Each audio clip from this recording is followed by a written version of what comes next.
In the late 1980s, a billionaire owned a ranch in Montana. The land had been declining after years of cattle ranching. Anyone else would have tightened control and increased the herds.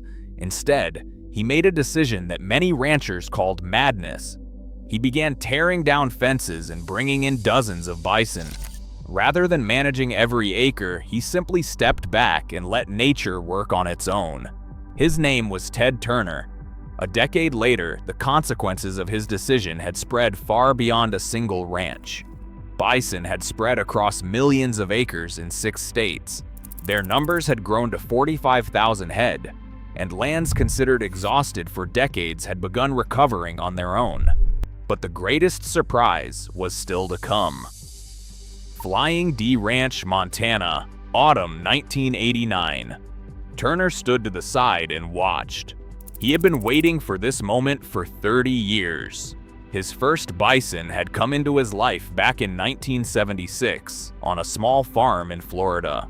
But one bison on a farm is not saving a species.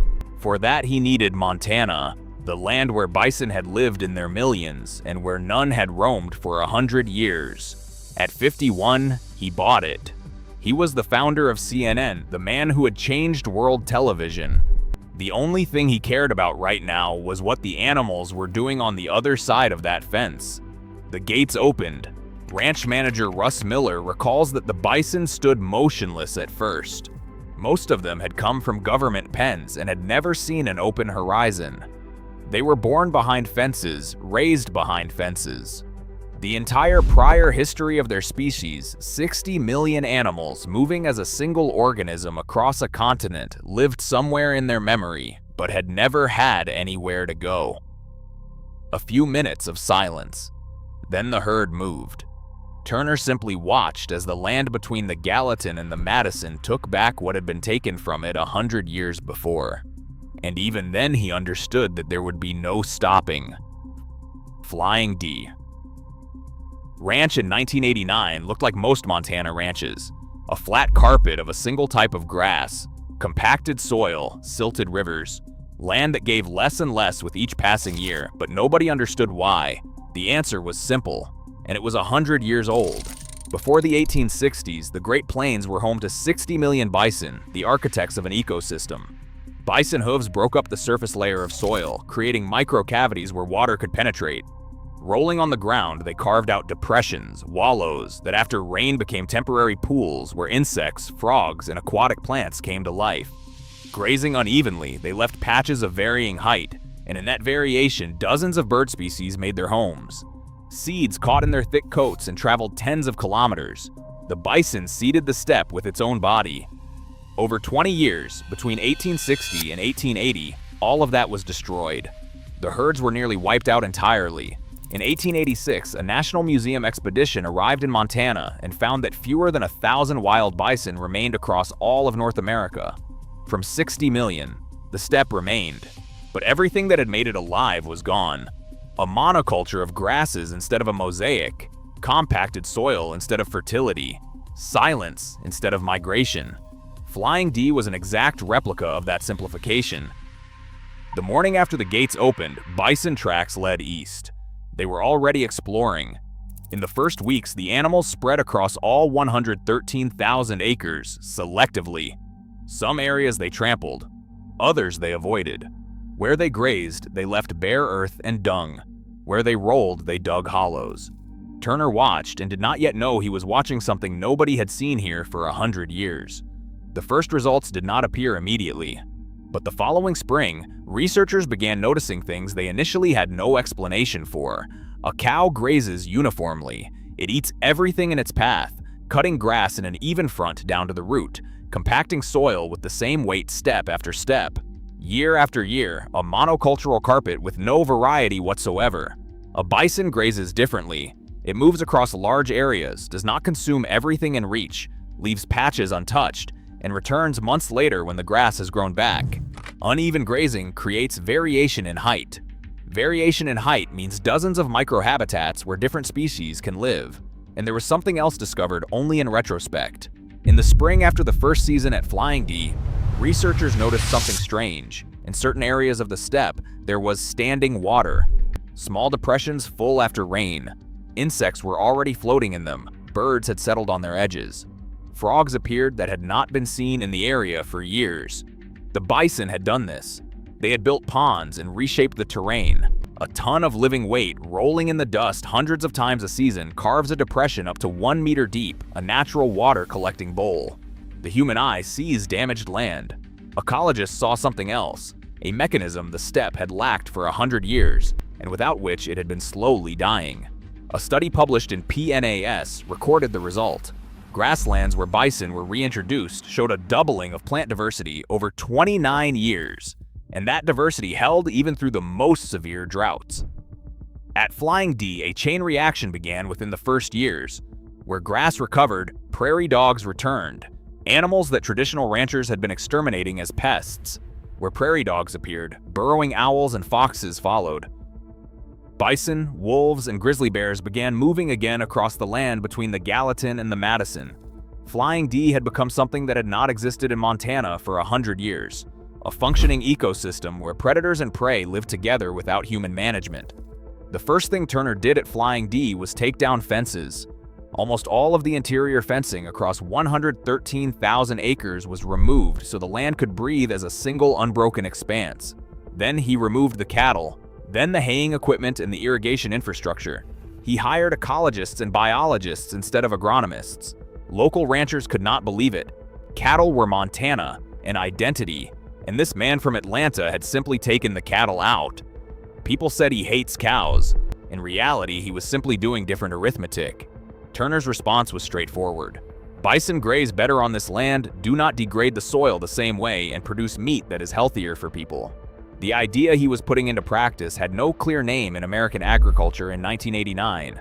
What he was doing would later be called rewilding and eco-capitalism. Turner used both terms and coined the second himself. The first problem came from where it was expected. Montana legally classified bison as livestock, not as wildlife. Perimeter fencing, veterinary oversight, restrictions on movement. Turner wanted wild nature. The state was giving him ranching with large animals. It seemed like that should have stopped him. But Flying D was only the first proof of what he had suspected from the beginning, that restoring nature requires scale. One ranch cannot save a species. Bison need space to migrate, genetic diversity, a network of ecosystems connected to one another. To bring the animal back, you have to bring back the landscape. From 1990, he began buying bison from producers across North America, assembling a composite herd with the broadest possible genetic base. At the same time, he was buying land. Each new ranch closed another gap in the ecosystem. By the mid-1990s, the herd already numbered in the thousands, spread across several states. In the late 1990s, Turner bought his first ranch in Nebraska, then several more, until nearly 500,000 acres in the Sand Hills region were under his management. 5 separate ranches, all converted to bison and grass management. Local people were alarmed. From Ord to Ogallala, people were saying one thing: Turner is buying everything up. They believed he was trying to gain control of the land above the Ogallala aquifer in order to seize power over water in the arid west. Cindy Weller, a ranch owner near Mullen, said there is this anxiety about him. Turner responded publicly he was not selling water rights and had no intention of doing so. And on the Sandhills lands, the same thing was happening as at Flying D. Bison had replaced cattle, interior fences had come down, and the soil had begun to recover. A decade later, even skeptics acknowledged it. The bison population in the state had grown substantially due to Turner, and the pastures where bison grazed looked different from neighboring ones. The grass more varied, the soil softer, the bird life richer. In 1992, Turner bought Ladder Ranch, 156,000 acres in the mountains of Sierra County, New Mexico, for a single purpose: the Mexican gray wolf. It was the rarest subspecies of gray wolf in North America. When the recovery program began in 1997, fewer than 50 remained anywhere on the planet. Ladder Ranch became the only private facility where wolves were born in captivity, learned to hunt, and were prepared for life in the wild before release. For 17 years, the program ran without incident. Then in 2015, the New Mexico Game Commission, a governor-appointed body openly hostile to the wolf recovery program, denied Ladder Ranch's permit renewal for the first time in 17 years. They did so without warning. They made a strange decision, denying a long-standing program with no problems. "I would have preferred they had acted differently," said Turner Endangered Species Fund Director Mike Phillips. Turner appealed. The program stalled for months. Wolves in captivity waited for release. The commission denied it again. Eventually, the permit was restored, but the time had been lost. Several wolves died in captivity during the bureaucratic standoff. The recovery program continued, but this episode demonstrated what Turner had known from the start. The greatest enemy of nature restoration is not a shortage of land or a lack of money. It is bureaucracy and local politics. So in 1996, he chose an even harder path. Turner and Jane Fonda bought Vermejo Park Ranch from the oil company Pennzoil, 558,000 acres on the border between New Mexico and Colorado. What they received was a disaster. The land was severely degraded from overgrazing, deforestation, coal mining, oil and gas extraction, railroads, and decades of complete absence of conservation management. Giant charcoal kilns from the 19th century still stood in the middle of a former mining town. Rivers had been poisoned by extraction. And on top of all that, at the time of sale, Pennzoil had retained mineral rights to the land. Turner could restore the soil and bring back bison, but at any moment, the oil company had the legal right to arrive and begin drilling. Turner accepted those terms. A herd appeared at Vermejo. More than 1,200 bison, including the Castle Rock herd, a genetically unique group that had lived on that land since the 1920s. The results were striking. Rio Grande cutthroat trout, a fish that had disappeared from most rivers in the region, began returning to the restored waterways. Rare native plants appeared on meadows that had previously held nothing but erosion. Not because they were planted, but because the bison had changed the structure of the soil and water had begun to stay in the ground again.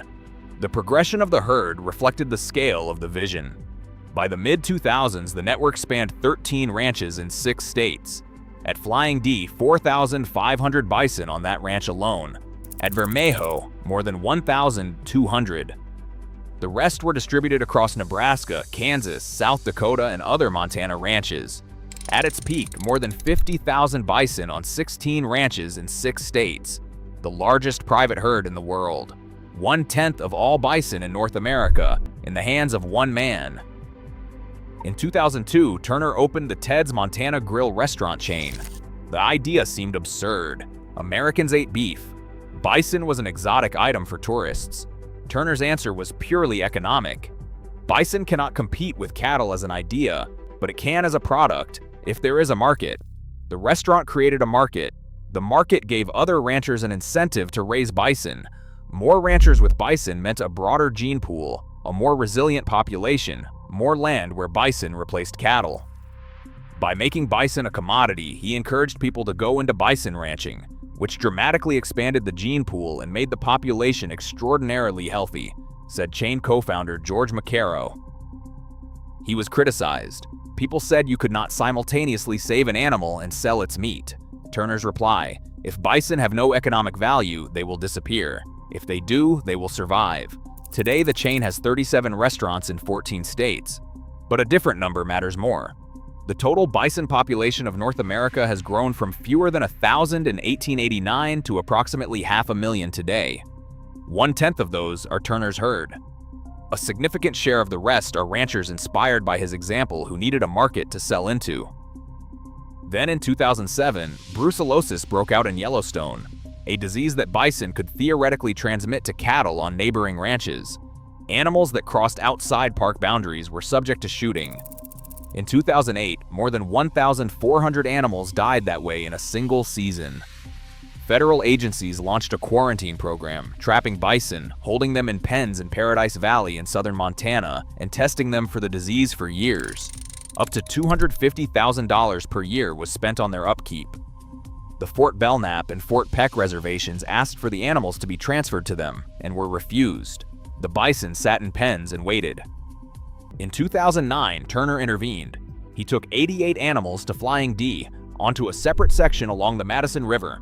Ted became the first private owner of Yellowstone bison when they thundered through gates on the west bank of the Madison and disappeared into the hills. These were direct descendants of the last free herds on the continent, genetically unique animals that existed nowhere else. But brucellosis remained a problem. Turner hired veterinarians in a private laboratory, Newport Laboratories. Together, they created the world's first vaccine developed specifically for bison. In 2014, part of the offspring, 139 animals, was transferred to the Fort Peck Reservation. The vaccine against mycoplasma that his team had developed after 1,000 animals died was given to the National Bison Association without charge. The problem that had nearly destroyed his herd became a tool for protecting all bison in North America. Ted Turner died on May 6, 2026.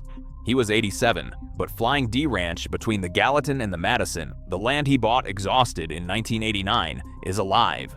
Wolves, grizzly bears, bison, pronghorn, prairie dogs, and eagles live there together today, without a planting plan or species target quotas, simply because Turner took down the fences, removed the cattle, and gave the land time.